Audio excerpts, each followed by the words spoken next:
الحمد لله وكفى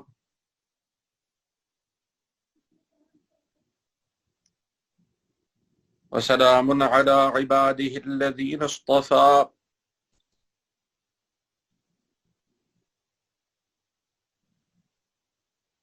أما بعد فأعوذ بالله من الشيطان الرجيم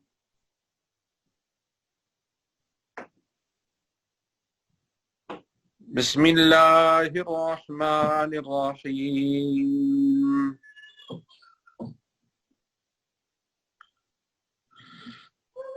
فاذكروني أذكركم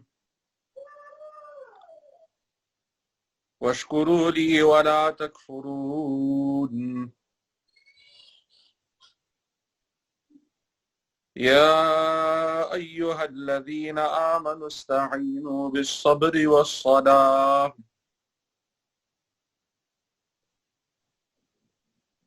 إن الله مع الصابرين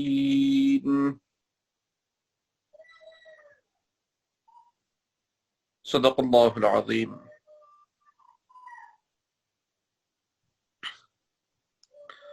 Respected elders, dear brothers and sisters,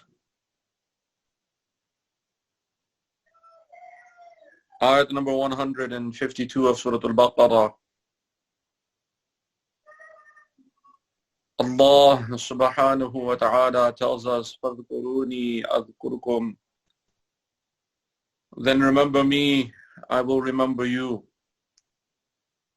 وَاشْكُرُوا لِي وَلَا تَكْفُرُونَ. Be grateful to me and do not disbelieve, do not be ungrateful.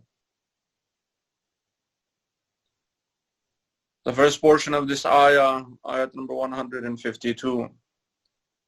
فَاذْكُرُونِي أَذْكُرْكُمْ. So then remember me, I will remember you. We tried our best to cover the aspect of the dhikr of Allah subhanahu wa ta'ala. And this is a very, very vast field regarding the dhikr of Allah subhanahu wa ta'ala. It has many categories, but we tried to cover some of those categories to the best of our ability. And when Allah subhanahu wa ta'ala tells us, أَذْكُرْكُمْ, I will also remember you, it also has many meanings in accordance to the first portion regarding the dhikr of Allah subhanahu wa ta'ala.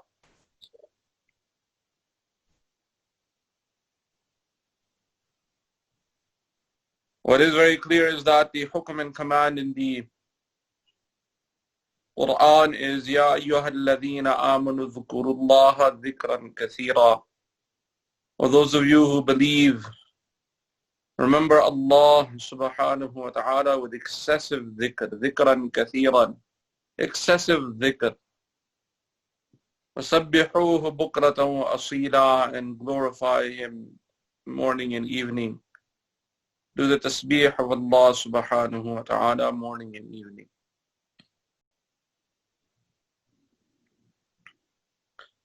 Moving on to the next portion of this ayah, Allah subhanahu wa ta'ala tells us, وَاشْكُرُوا لِي وَلَا تَكْفُرُونَ.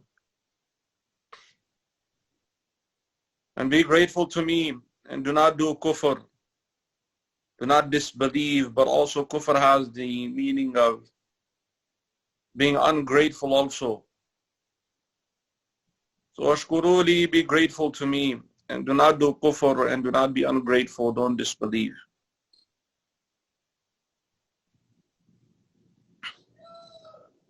The shukr and gratitude to Allah subhanahu wa ta'ala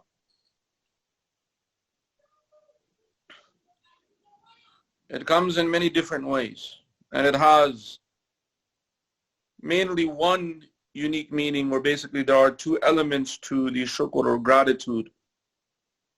But each category Each one of these categories is very, very vast meaning.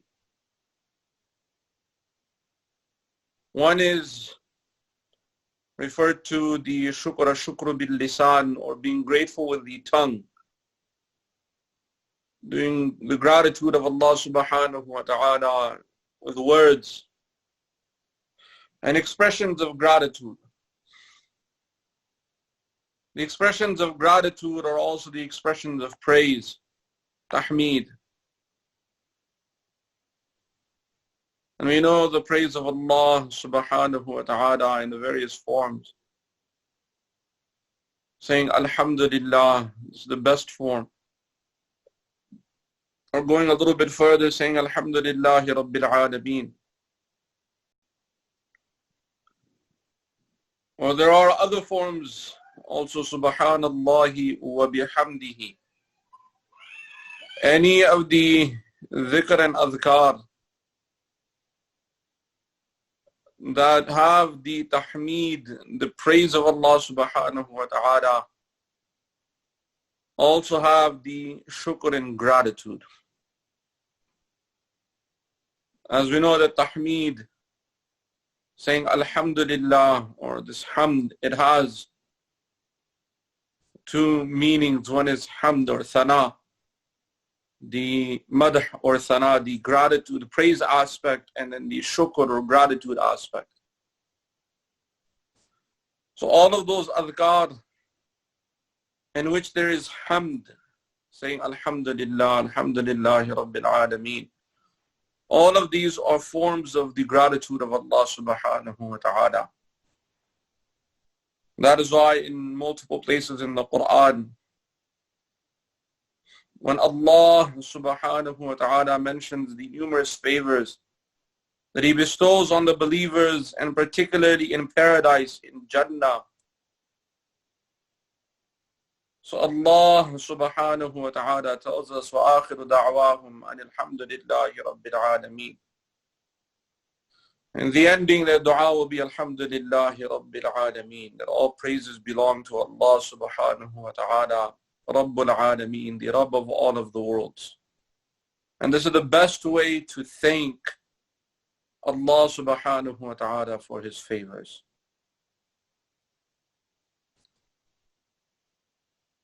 That is one type of gratitude, which is the shukr bil lisan, or the gratitude with the tongue. Another aspect of the gratitude in words is that a believer who is grateful to Allah subhanahu wa ta'ala, you will find that this believer, he never complains.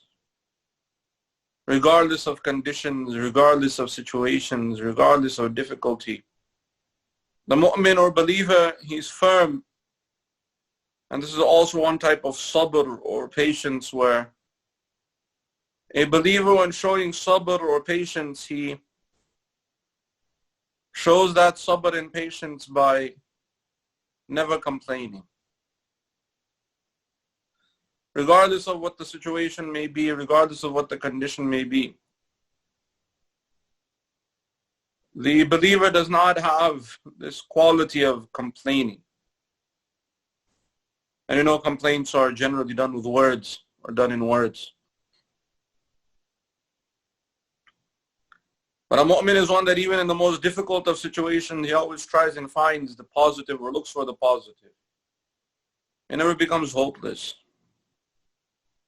And he understands that in the system of this dunya, in the system of this world, those things that are valuable generally go through great pressure. You know, the value of diamonds, you know, the value of pearls. How much pressure a diamond is put under being deep inside the mountains. How much pressure a pearl is put under being deep down inside the ocean. And this you can apply even to human society. Those that are successful in the sense of success, you'll find that they have gone through various tests, various pressure tests in their life. different conditions, various situations they had to go through. That is the sunnatullah fil ard. That is the system of Allah subhanahu wa ta'ala in this world. So the gratitude with words, one is saying the words of gratitude, being grateful with words, saying alhamdulillah, and doing all of those adhkar in which the tahmeed of Allah subhanahu wa ta'ala is found. And the second aspect is never complaining, always looking for something positive.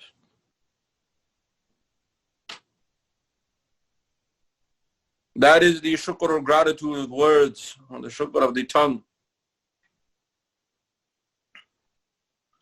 The second type of shukr, the second type of gratitude is the shukr or gratitude in the amal, or with the actions. Shukr bil a'mal, the gratitude with actions.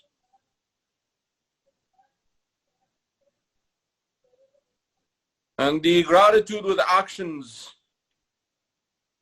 the shukr with a'mal, being grateful with your actions. Every action has a different type, or every bounty, every favor, it requires a different amal in showing that gratitude. That is the amazing system of Allah subhanahu wa ta'ala, that when it comes to shukr and gratitude, so every favor that Allah subhanahu wa ta'ala has bestowed upon us, the amal of gratitude, the amal or the action of gratitude for that particular bounty and favor, it is different and it is unique.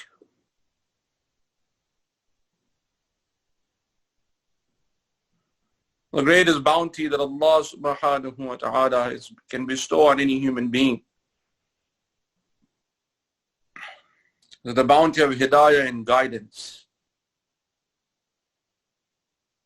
The shukr and gratitude for hidayah and guidance is that we implement and bring that guidance into our life. Particularly the deen of Islam, we bring that into our life. Adopting the commandments and protecting ourselves and staying away from all the prohibitions. And we do that sincerely,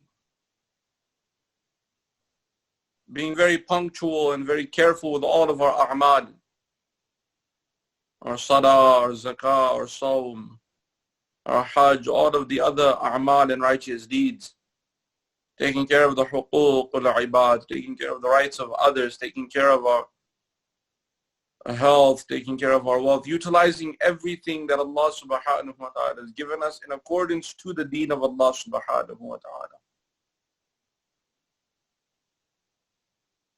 That is real gratitude.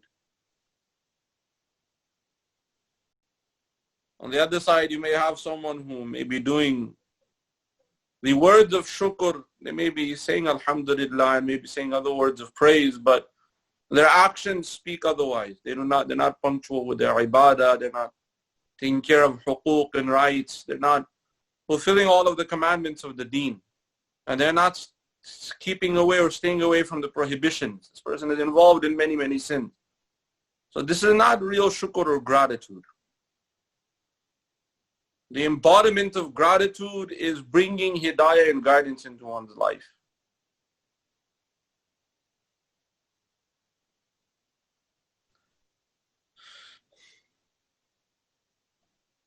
The next greatest favor that Allah subhanahu wa ta'ala has bestowed on us is the favor of life. This hayat, this life that we have been given.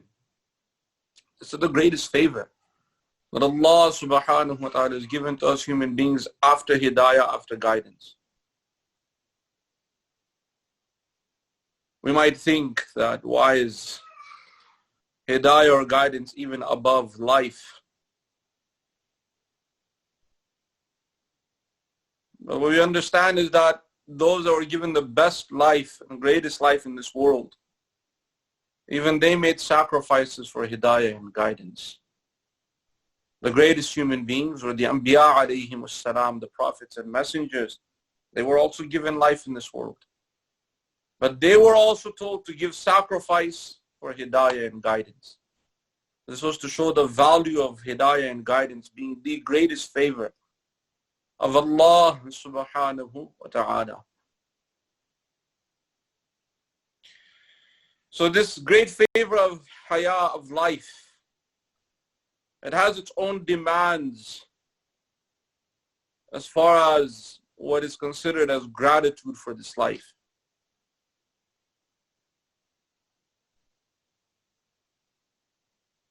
This life, it has different types. We have the physical body, we have the spiritual system. So the physical system also has its own demands. Taking care of those demands in the most proper way, through the most halal means, this is considered shukr to Allah subhanahu wa ta'ala. Making sure that we get adequate sleep. Making sure that our diet is right. It is a halal diet, and we make sure that we do not put into our body things that would harm us. We take care of the physical, taking care of the exercise, taking care of the health, being very, very particular with the different levels within our bodies, the sugar, the blood pressure, etc. So taking care of the physical system, making sure that we don't harm ourselves. This is very, very important. There are people in this world who hurt themselves unnecessarily for no reason. Someone might say, okay, how do you hurt yourself necessarily? When we exercise, we do cause some pain. Sometimes we also have to work, have to do other things. So there's sometimes pain involved or things involved. So that's necessary pain. Other than that, unnecessary. One should never ever consider suicide. That's why suicide is one of the most major sins. A person will never be forgiven for suicide. Because this life is the greatest favor of Allah subhanahu wa ta'ala, and suicide is the greatest form of ungratitude to Allah subhanahu wa ta'ala for this life. And making sure that we save ourselves, we protect ourselves from anything and everything that would harm us unnecessarily.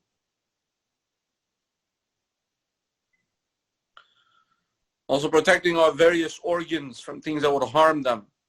Protecting our eyes from such light that would cause harm to the eyes.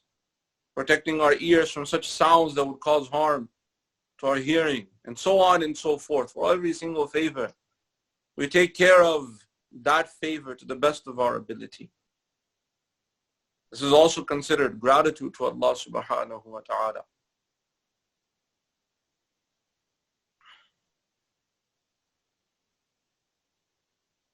The other aspect of this life is the aspect of the ruh.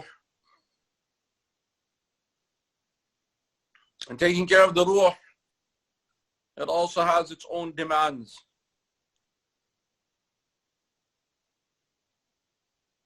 And there's a time where we have to detach ourselves from this material system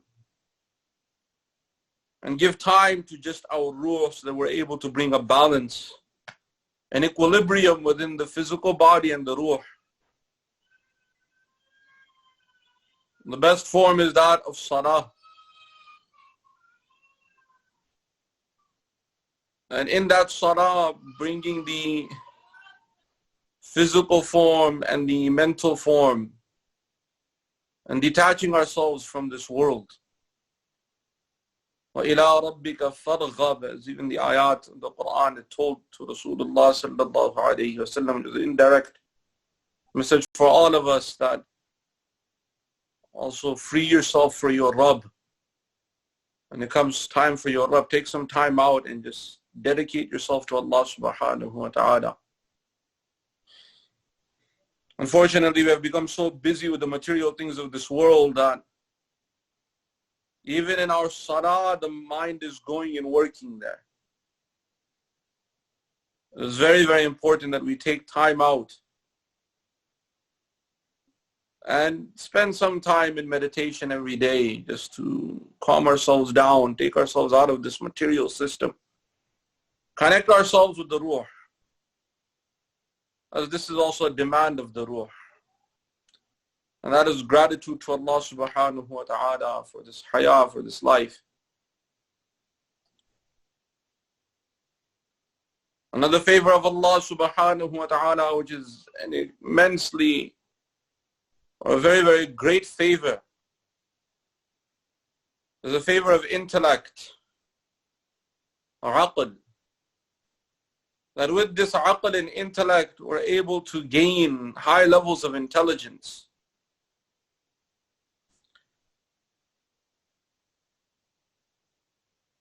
This also has its own demands of shukr and gratitude. Allah subhanahu wa ta'ala in the ayat of the Quran has told us the avenues of gaining ilm, the avenues of gaining knowledge. وَجَعَلَ لَكُمُ السَّمْعَ وَالْأَبْصَارَ وَالْأَفْئِدَةَ لَعَلَّكُمْ تَشْكُرُونَ. And Allah subhanahu wa ta'ala, He has made for you the avenue of hearing and sight and intellect. لَعَلَّكُمْ تَشْكُرُونَ, that you may be grateful.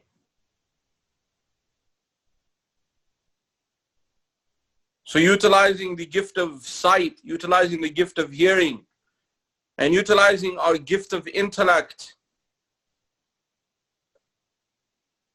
taking care of these gifts so that we do not misuse them. We should not expose the gift of sight to useless material things, to things that would cause us harm. We should guard our gaze, guard our eyes from anything and everything that is haram. The same with the gift of hearing, the same with the gift of intellect. We should not listen to things that will not give us any benefit. Rather, we should utilize these gifts for gaining ilm, gaining knowledge. And also with the mind, with the intellect. We should not plot evil. We should not think of how to harm people. We should not think of how to cheat people or how to steal from people, or how to harm the lives of people.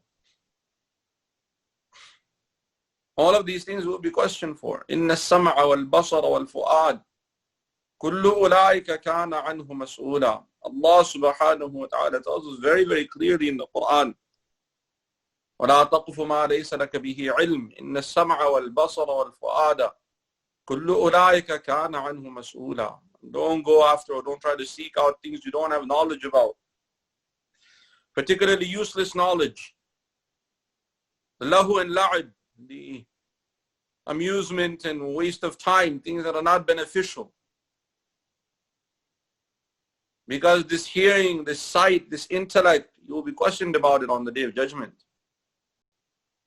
Allah subhanahu wa ta'ala tells us about the qualities of the believers. وَالَّذِينَ هُمْ عَنِ اللَّغْوِ مُعْرِضُونَ. The believers are those who turn away from every kind of lahu. Lahu are those useless things that do not give you any benefit. Unfortunately, there's so much of that in this time and age. With the advancement of technology, with the advancement of information, with the spread of the social media, there's so much useless knowledge out there. A person can waste so much time on the internet, can waste so much time on social media. They can dull their gifts of gaining knowledge. Once these gifts are dulled, it's very, very difficult to take benefit from this world or to become beneficial in any way or even function in this world properly. So that is what is lahu. And the believers are those who turn away from lahu. We should always ask ourselves that whatever we're involved in, indulged in, is it beneficial or is it useless? If it has some benefit, then we should continue. But if it is not beneficial in any way, if it does not benefit our dunya, it does not benefit our akhirah, if it does not benefit our world, or it does not benefit our hereafter, just useless, then we should be careful and we should turn away. We should spend that time in useful things. Gaining skills that will be useful, gaining knowledge and information that will be useful. That is what we should spend it in. So this is also a form of gratitude, form of being grateful to Allah subhanahu wa ta'ala that these gifts of intellect that we have been given, we utilize them and we use them for beneficial and useful things. We don't waste them.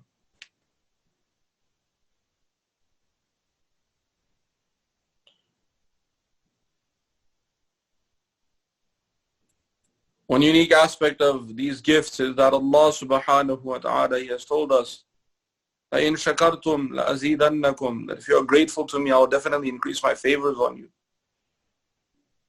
So if you are very, very careful with these gifts, we're grateful to Allah subhanahu wa ta'ala for these gifts by showing that gratitude with our actions and our words.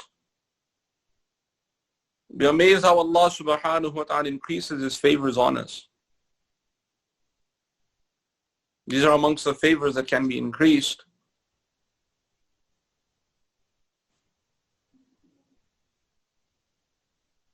And it's very easy to understand when parents give their children a gift, particularly if it is a gift to check their responsibility, the level of responsibility. So many things are checked. Child becomes of age, 16, 17, 18. The parents buy the child a new vehicle, a car, or they do that so the child will be going to school but also become responsible. And the parents check if the child utilizes that vehicle for what he's supposed to utilize it for, what they're supposed to utilize it for their education and for taking care of just the necessities of the house and other things that they should be using that vehicle for. If they show that they are responsible, so the parents continue to give their children more and more gifts, that this is a responsible child. Even if that vehicle messes up, so the parents will get the child a better vehicle. Because they understand that this child is proven to be responsible. But if the child proves that they're not responsible, they don't take care of the vehicle, and they go out to places where the parents particularly prohibited them from going, or hanging out with such friends and giving rides to such friends and such people that the parents particularly prohibited them from even hanging out with. And the parents come to know of it, so the parents even take away the privilege of the child to drive, or they take away the vehicle.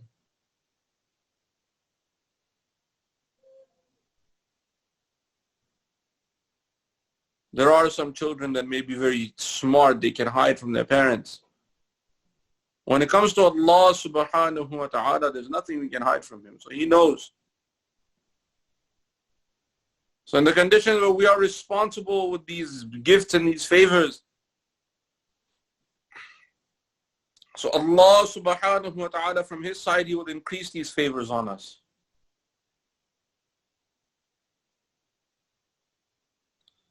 But if we're not responsible, then in reality we're only harming ourselves. We're not harming Allah subhanahu wa ta'ala in any way.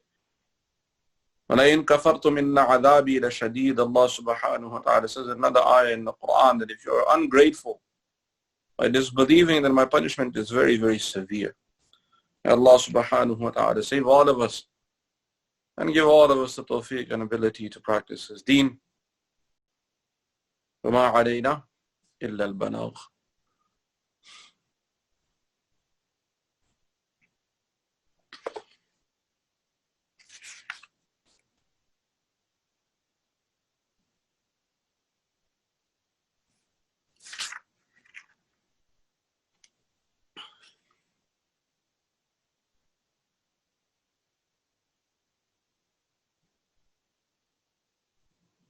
نحمده ونصلي على رسوله الكريم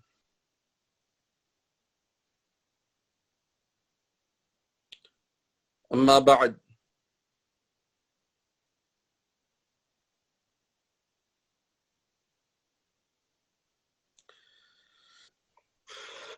عن أبي الدرداء رضي الله عنه قال سمعت رسول الله صلى الله عليه وسلم يقول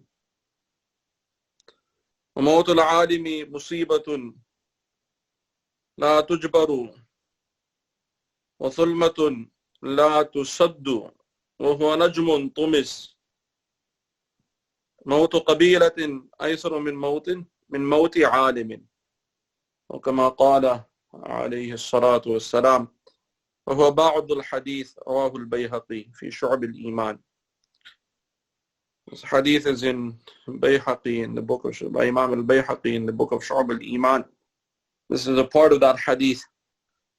Sayyidina Abu Darda radiyallahu anhu, he narrates saying, I heard Rasulullah sallallahu alayhi wa sallam saying, وَمَوْتُ الْعَالِمِ مُصِيبَةٌ, and the death of a alim, of a scholar of deen, is such a calamity. لا تجبر ولا ثلمة لا تصد.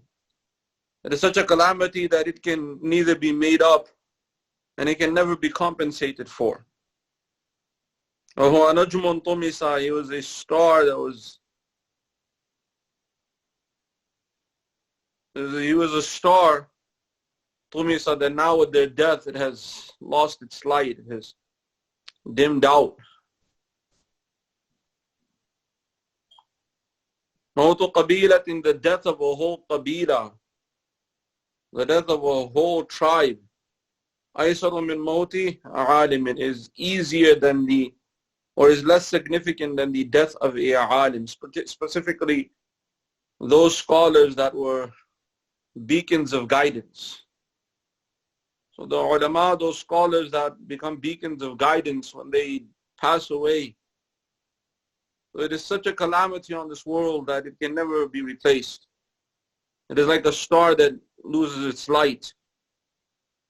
And the reason is that many of the ulama and the scholars, those that are sincere and that they become beacons of guidance for many people.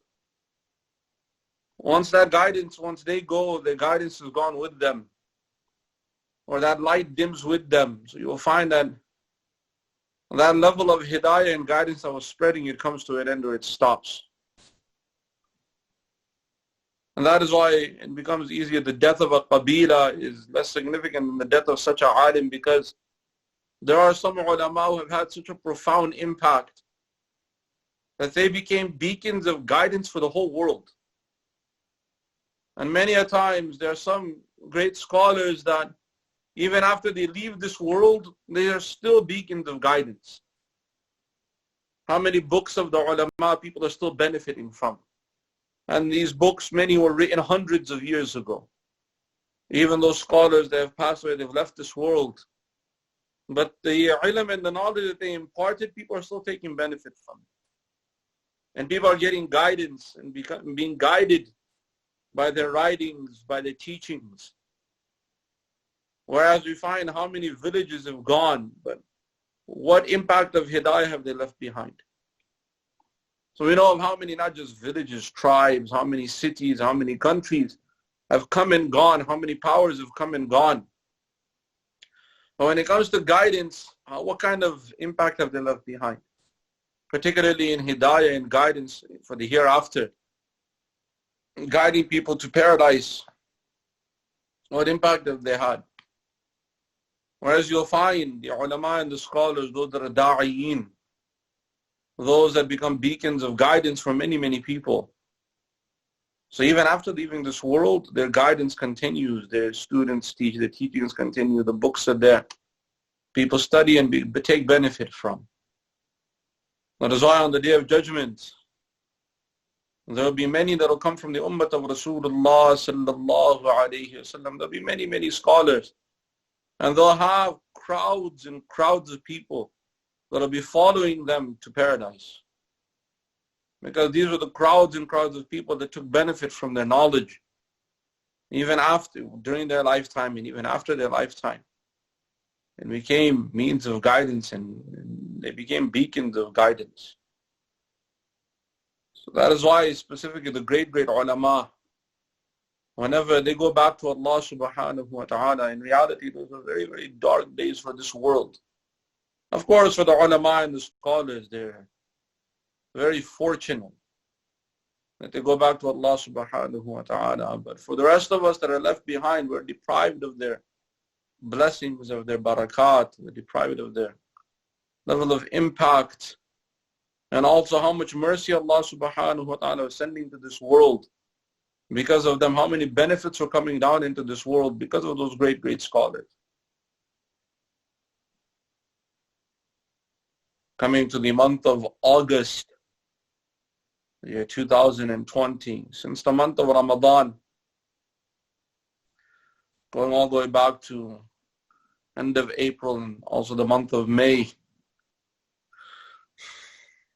From the last 10 days of the month of Ramadan up until now, many great scholars have gone back to Allah subhanahu wa ta'ala.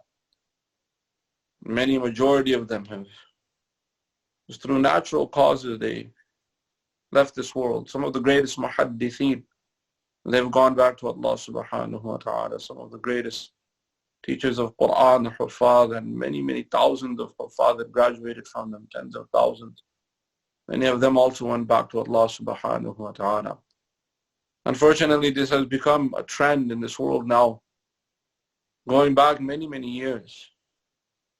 2015 and even before, going back to 2011, for the past 5-10 years, because of the wars and all the things that have been going on, many ulama were either shaheed or they passed away. And those of us that are left behind, there are not many great scholars that are left for us to benefit from. So those of us that are left behind, we don't have many avenues of great scholars that we can benefit from. That is why whenever we do hear about the scholars of the world, we should at least make some attempt to go and learn from them or take benefit from them. We live in very dark times where people have lost what the value of ulama and what the value of scholars really is.